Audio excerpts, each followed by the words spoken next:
is good enough, because look, these terms are always. When Farida Waziri came on board as the chairman of EFCC, she set up a 5-man panel to look into the affairs of the EFCC. The same kind of report the finance minister has now, that was given to her, how in EFCC grossly undervalues my assets before they sell, and all kind of shenanigans. But again, they always talk. I don't believe in talking. So we've had these kind of reports for a very long time. It's okay to have it, but it's the implementation. I mean, I'm here now. Give it another 1 or 2 weeks. This whole thing is going to die down. And it keeps going. It's like a cycle, So I'm not. It's okay, but I'm not. I'm not convinced that anything is going to be done. Trust me. What we need is some form of comprehensive solution. I have written a blueprint that stands to eradicate all loopholes that aid corruption and insecurity, and this is one of them. Get these monies out of the agency's hands. I mean, period. You get any money, NPA, you don't have any. Okay, look at some of the monies I traced. You have over 500 NNPC accounts. One of them had $230 million. NNPC / Demola Banjo, a person, a banker.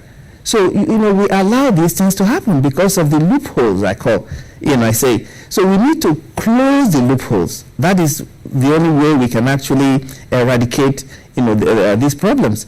So, because I'm in the trend, I see these things, I have the documents, and the loopholes are just, you can go on and on, different agencies.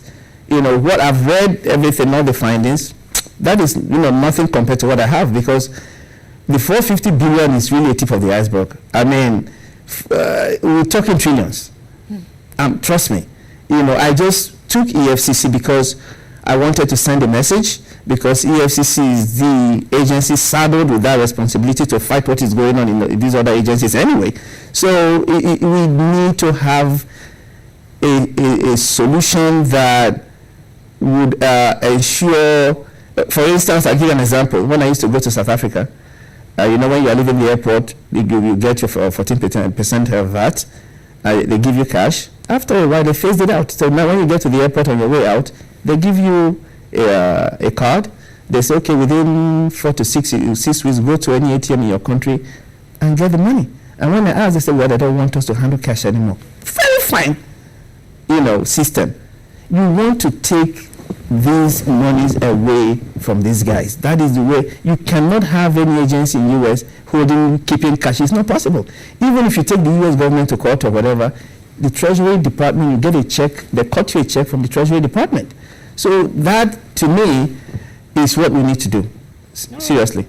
All right, Mr. George Ubo, well, let's hold the thought with you for a moment. We'll be back to you in Abuja. I would be interested in knowing just what has become of your findings, and indeed what use it has been put to, and if anyone has paid attention to some of the issues that you raised on how we can forge ahead. So please wait a moment for us to be back to you in Abuja, at least for your closing remarks before we leave you on the segment. That's George Ubo, security expert and anti-corruption crusader. We'll be back to you in Abuja. But let's get Mr. Wilcox's reaction to all that he had said. I was looking at you and you were agitated right on your street. Exactly. But let me add this, please, because if he says that 450 billion naira that we talk about is a tip of the iceberg, how does that make you feel? I completely agree with Mr. George. A tip of the iceberg, because you are talking of 2000, even between 2010, the period of this so-called investigation is, for me, it doesn't scratch the surface. Look, what we have wasted as a people, like Mr. George is saying, it's in trillions. And it's not today. Agencies have been known to have been so wicked to the system and deal with this because there are no penalties. When you don't have penalties, look, even in your house, you discipline your children if they go foul of the law.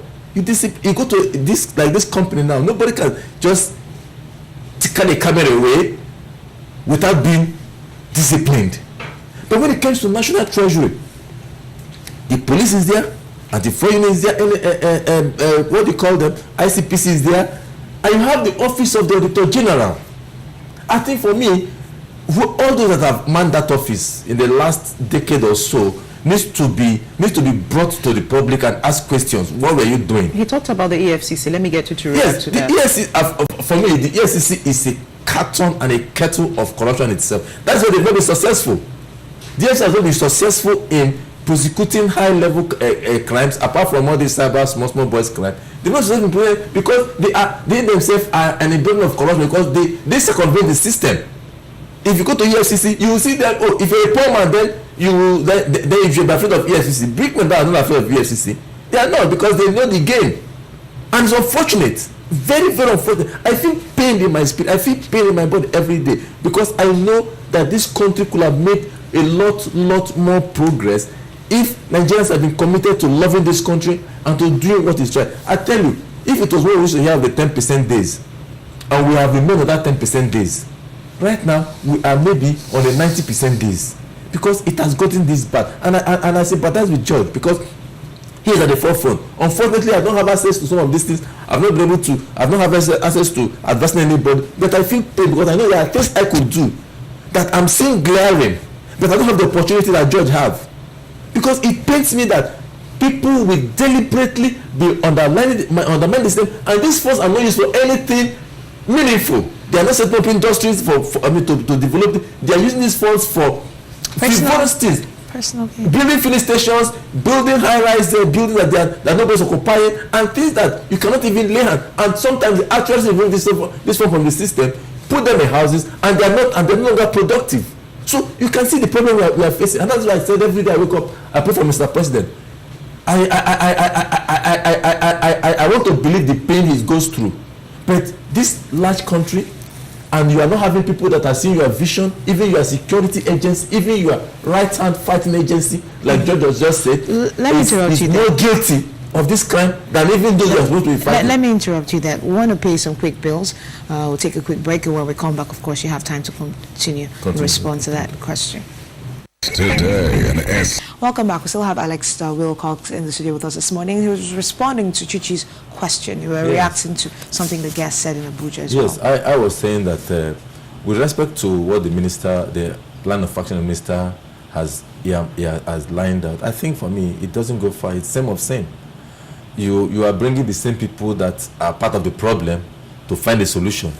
I don't know if there are ways they could bypass some of these protocols by engaging directly with some reputable private sector institutions or persons who feel concerned so much about this. That has also come with its share of criticism and a lack of results as well. No. I think yes, I know, understand.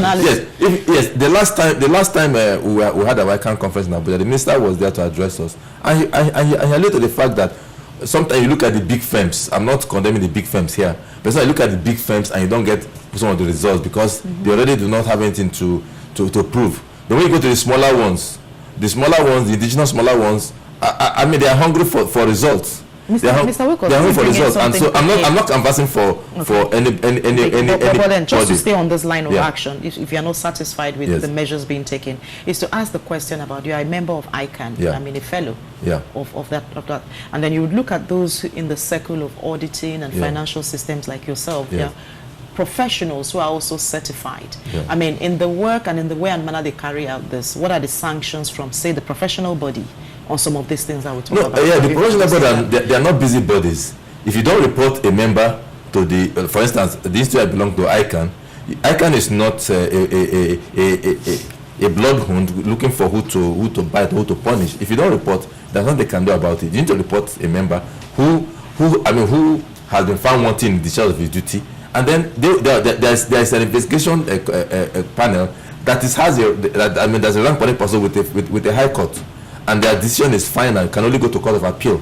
You understand? So if persons are brought to such, if persons have official character that have held public office and that have compromised and are members of such high-level professional body like ICANN and other ones which I know, then and their kids are not reported. The problem we have is really not taking that to professional body, or they're not doing their job. But implementation of whatever report, yes, I'm indicting the Director General, but I can also know that he has done a lot of job. Remember during the passenger errors, the Director General issued a report to the National Assembly on an issue, and even the President himself, President Passenger, came up on national television and run down the auditor, begin to tell Nigerians how he was incompetent, how he bypassed protocol, how he did that, and Nigerians swallowed hook, like and sinker.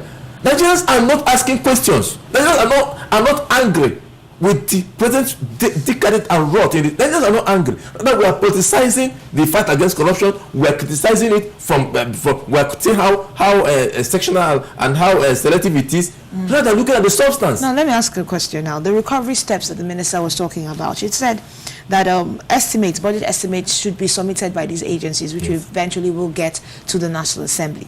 And if these estimates are not submitted and approved, it would be that the agencies cannot spend money except salaries. That's one step.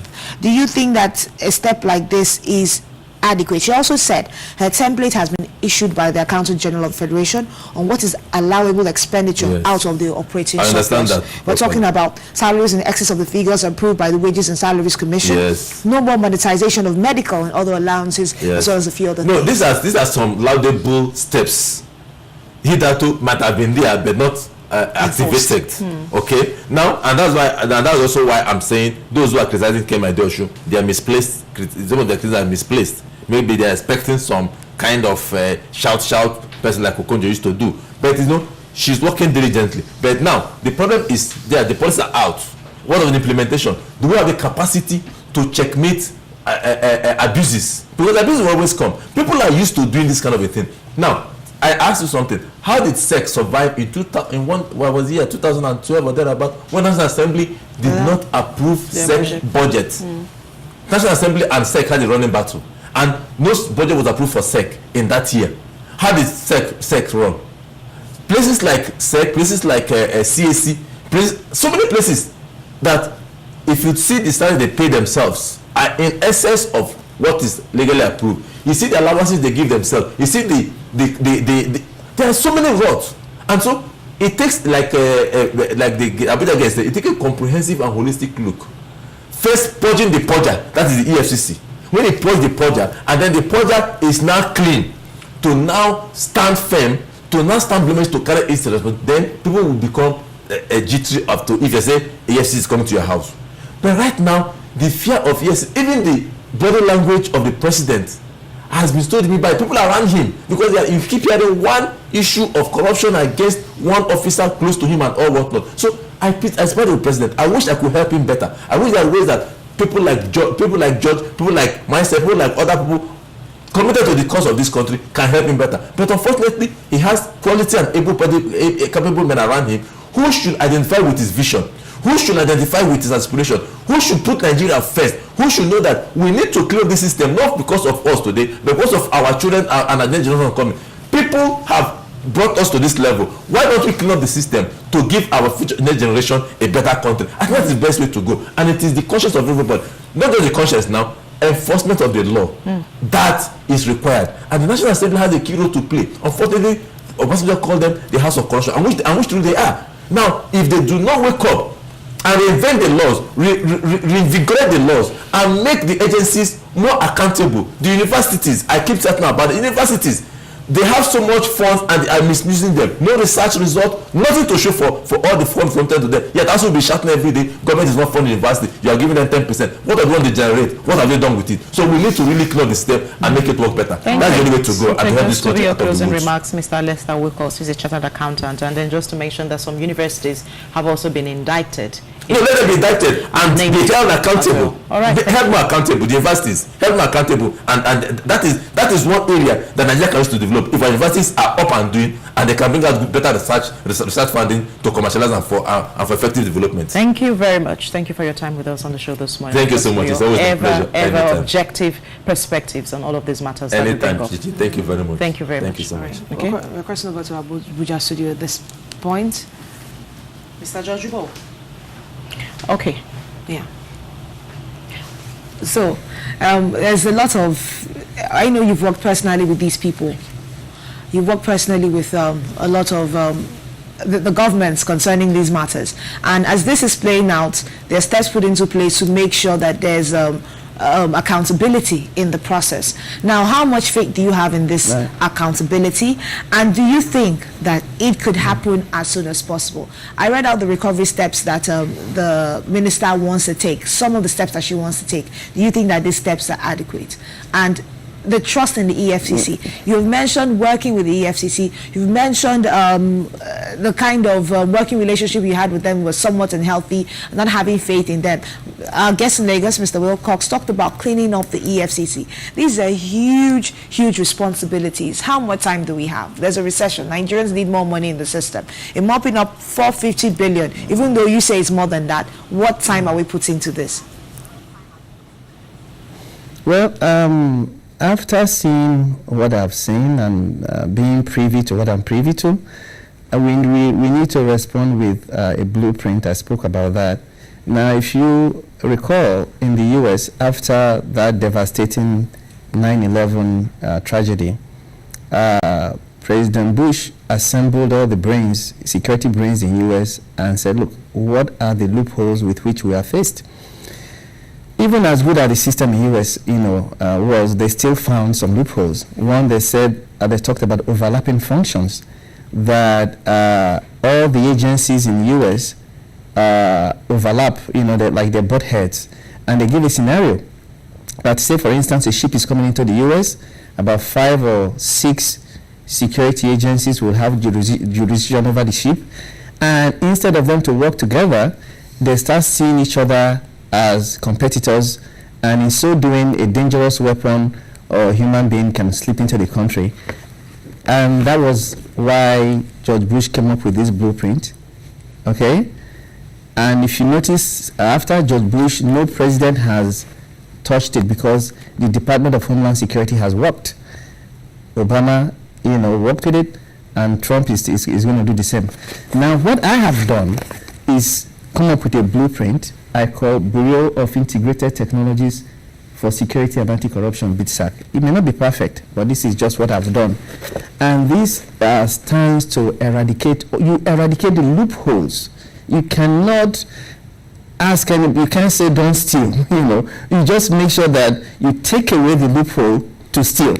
To do like in Nigeria, grants, the loopholes are many. So what I'm saying is, we have had so many of these reports, findings. I have so many of them. We need to look inwards and come up, respond